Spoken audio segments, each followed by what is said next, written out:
샬롬, 류 선생의 구속사 천국열차, 유도수 목사님의 신구약 성경 파노라마를 낭독하는 시간입니다.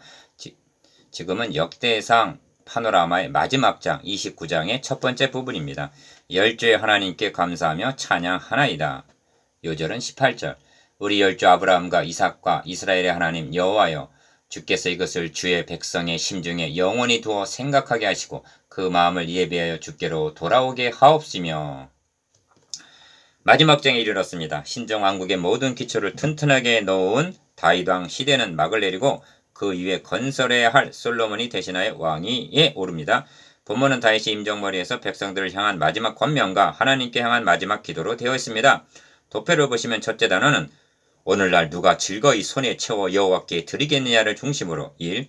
이 저는 사람을 위한 것이 아니요 여호와 하나님을 위한 것이라. 2. 내가 힘을 다하여 예비하였다 하면서 오늘날 누가 즐거이 손에 채워 여호와께 드리겠느냐 합니다. 3. 이에 모든 족장, 지파어른, 천부장, 백부장들이 즐거이 드렸더라 합니다. 둘째 단어는 온 회중 앞에서 여호와를 송축하여 가로대를 중심으로 4. 광대하심과 권능과 영광과 이김과 위엄이 다 주의 것이라면서 5. 나와 나의 백성이 무화시간대 이처럼 즐거운 마음으로 들을 힘이 있었나이까. 6. 우리 열주 아브라함과 이삭과 이스라엘의 하나님 여호와여. 7. 솔로몬에게 정성된 마음을 주사 전을 건축하게 하옵소서 합니다. 셋째 단어는 열주의 하나님을 송축하고 번제를 드리니를 중심으로 8. 온 회중이 열주의 하나님을 송축하고 9. 솔로몬으로 왕을 삼고 사독을 대제사장을 삼고 10. 다윗이 나이 많아 죽으니 솔로몬이 대신하여 왕이 되니라 하고 역대상은 마치고 있습니다. 첫째 단어는 1절에서 9절 누가 즐거이 드리겠느냐. 둘째 단어는 10절에서 19절 열주의 하나님을 송축함. 셋째 단어는 20절에서 30절 다윗이 죽으니 솔로몬이 왕이 됨. 주제 열주의 하나님께 감사하며 찬양하나이다. 기억 29장의 주제가 어찌하여 열주의 하나님께 감사하며 찬양하나이다가 될 수가 있는가. 선지자 이사야는 우시야 왕이 죽던 해 높이 들린 보좌에 앉으신 하나님을 배웠습니다. 이사야서 6장 1절 이는 지상의 왕은 갈려도 구원 계획을 이뤄나가시는 천상의 왕이신 하나님은 여상하심을 나타냅니다. 여전히 변함이 없으시죠? 그러므로 본장에서도 죽는 다윗이나 왕위에 오르는 솔로몬에게 초점을 맞출 것이 아니라 지극히 높으신 자가 인간 나라를 다스리며 자기의 뜻대로 그것을 누구에게든지 주시는 다니엘서 4장 17절 하나님께 맞춰야만 하는 것입니다. 이 점이 다윗의 마지막 기도에 10절에서 19절 하나님을 가리키는 주라는 말이 22번이나 나오는 증거이기도 합니다. 니은 다윗은 기도의 첫마디를 우리 조상 이스라엘 야곱의 하나님 여호와여 하고 10절 부르고 있습니다. 어찌하여 아브라함의 하나님이라 하지 않는가? 이스라엘 야곱의 하나님이란 택하신과 결부되는 호칭입니다. 그래서 맨 앞에 놓고 있는 것입니다.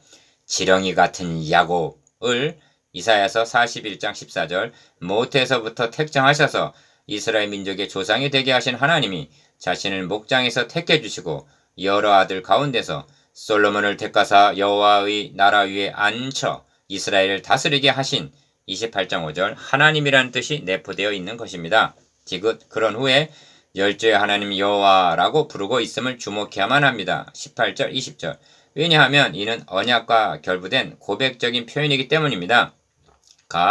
열조 아브라함과 이삭과 이스라엘에게 세워주신 언약을 놓치지 않고 붙잡고 하는 기도요. 자신은 약속을 받지 못하였으되 그것들을 멀리서 보고 환영하며 히브리서 11장 13절 믿고 죽는다는 고백인 것입니다. 또한 다윗 자신이나 솔로몬이나 우리 모두는 하나님께서 열조에게 세워주신 언약을 성취하기 위한 도구에 지나지 않는다는 의미가 있는 것입니다. 그렇습니다. 임정머리나 순교 현장에서 붙잡아야 할 것은 나를 택하여 주신 하나님의 주권과 하나님이 세워주신 언약입니다. 원죄 하에 있는 아담의 후예들에게 언약을 세워주심이 없었다면 영원히 하나님과 분리될 수밖에 없는 것입니다. 리을 또한 열조의 하나님이라는 고백 속에는 열조는 떠났어도 그리고 자신은 떠나도 열조와 함께 하셨던 하나님 나와 함께 하신 하나님은 떠나시지 않으시고 너희 하나님이 되셔서 너희와 함께 하신다는 뜻이 있습니다. 그렇습니다. 천지는 없어지려니와 주는 영존하시겠고 그것들은 다 옷같이 낡으리니 이복같이 바꾸시면 바뀌려니와 주는 여상하시고 주의 연대는 무궁한 것입니다. 시편 102편 26절 27절 미음 그래서 다윗은 임종머리에서 하나님을 우리 열조 아브라함과 이삭과 이스라엘 하나님 여호와여 하고 18절 고백하고 있는 것입니다. 선지자 엘리야도 절체절명의 순간에 하나님을 아브라함과 이삭과 이스라엘의 하나님 여호와로 고백하면서 열왕기상 18장 36절 주 여호와는 하나님이신 것과 주는 저희의 마음으로 돌이키게 하시는 것을 알게 하옵소서 하고 간구했던 것입니다. 열왕기상 18장 37절 비유 다윗의 간구가 무엇인가 본문 18절을 다시 한번 유의해 보시기 바랍니다. 우리 열조 아브라함과 이삭과 이스라엘의 하나님 여호와여 주께서 이것을 주의 백성의 심중에 영원히 두어 생각하게 하시고 그 마음을 예비하여 주께로 돌아오게 하옵시며 합니다. 문제는 심중에 영원히 두어 생각해야 할 이것이 무엇인가 하는 점입니다. 그것은 열조에게 세워주신 언약입니다. 그래서 우리 열조 아브라함과 이삭과 이스라엘 하나님 여호와여 하고 고백하는 것입니다.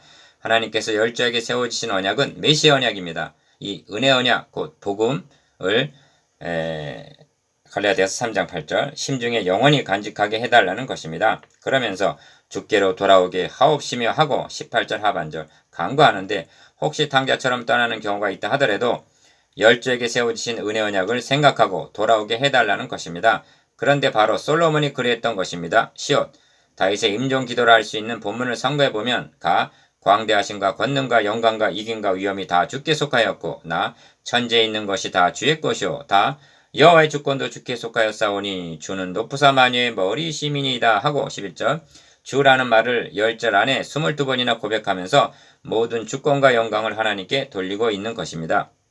이응 그뿐만이 아니라 모든 것이 주께로 말미암아 싸우니 우리가 주의 손에서 받은 것으로 주께 드렸을 뿐이니이다 합니다. 14절 16절에서도 전을 건축하려고 미리 저축한 이 모든 물건이 다 주의 손에서 왔사오니 다 주의 것이니이다 합니다. 주권을 하나님께 돌리고 나면 나의 것이란 아무것도 없는 것이 됩니다. 다윗은 평생을 하나님 중심의 신앙으로 살았습니다. 그 점이 그의 시편들의 구구절절이 배어 있습니다. 그러므로 다윗의 임종송은 열조의 하나님께 감사하며 찬양하나이다 라 할 수가 있습니다. 첫째 단은 1절에서 9절 누가 즐거이 드리겠느냐? 다윗 왕이 온 회중에게 이르되 1. 내 아들 솔로몬이 홀로 하나님의 택하신 바 되었으나 오히려 어리고 연약하고 이 역사는 크도다. 이 전은 사람을 위한 것이 아니요 여호와 하나님을 위한 것이라. 1절 2.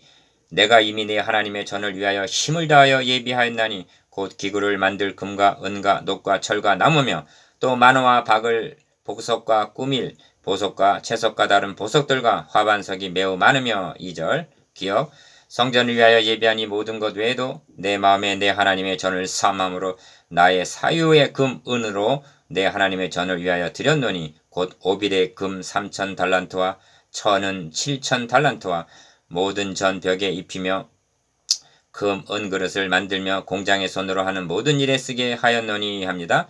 3절에서 5절 상반절 니은 요약을 하면 다윗은 여러 전쟁에서 승리하게 하심을 얻게 된 전리품들을 모두 드렸고 또한 자신의 사유재산을 드렸다는 것입니다. 그가 들은 오빌의 금 3,000 달란트란 얼마나 되는 것일까? 어떤 분은 환산하기를 102톤에 해당이 된다고 말합니다. 아무튼 상상을 초월하는 액수임이 분명합니다. 이렇게 말하는 것은 자랑하기 위해서가 아니라 본을 보이기 위해서인 것입니다. 디귿 그리고 하는 말이 오늘날 누가 즐거이 손에 채워 여호와께 드리겠느냐 합니다. 5절 하반절 이는 건축할 자재가 부족했기 때문만은 아니었을 것입니다. 백성들로 하여금 성전 건축의 방관자가 아닌 참여자가 되게 하기 위해서입니다. 사도 바울은 내가 궁핍함으로 말하는 것이 아니라 하면서 그러나 너희가 내 괴로움에 함께 참여하였으니 잘하였도다 합니다. 빌립보서 4장 11절 14절 그렇습니다. 너의 보물이 있는 그곳에는 너의 마음도 있기 때문입니다. 마태복음 6장 21절 3. 이에 모든 족장과 이스라엘 모든 지파어른과 천부장과 백부장과 왕의 사무감독이 다 즐거이 들이되 6절 기억 하나님의 전 역사를 위하여 금 5,000 달란트와 금 다릭 1만과 은 1만 달란트와 놋 1만 8천 달란트와 철 10만 달란트를 드리고 무릇 보석이 있는 자는 게르손 사람 여히엘의 손에 붙여 여호와의 전 곳간에 드렸더라. 백성이 자기의 즐거이 드림으로 기뻐하였으니 곧 저희가 성심으로 여호와께 즐거이 드리며 다윗 왕도 기쁨을 이기지 못하여 하니라 합니다. 7절에서 9절 니은 백성이 자기의 즐거이 드림으로 기뻐하였다고 말씀합니다. 헌금에도 기쁨이 있어야 하고 봉사에도 기쁨이 있어야만 합니다. 그리스도의 영을 모신 자들이 기뻐한다는 것은 그 안에 계신 그리스도께서 기뻐하신다는 증거이기도 합니다. 그러므로 자원하여 성심으로 드릴 때 기쁨은 우러나오는 것이고 배당받아 드리는 것이라면 기쁨은 반감이 될 것입니다. 인색하거나 억지로 하지 말지니 하나님은 즐겨내는 자를 사랑하시느니라 합니다. 고린도후서 9장 7절. 다윗 왕도 기쁨을 이기지 못하여 하니라. 하나님도 그러하셨을 것입니다.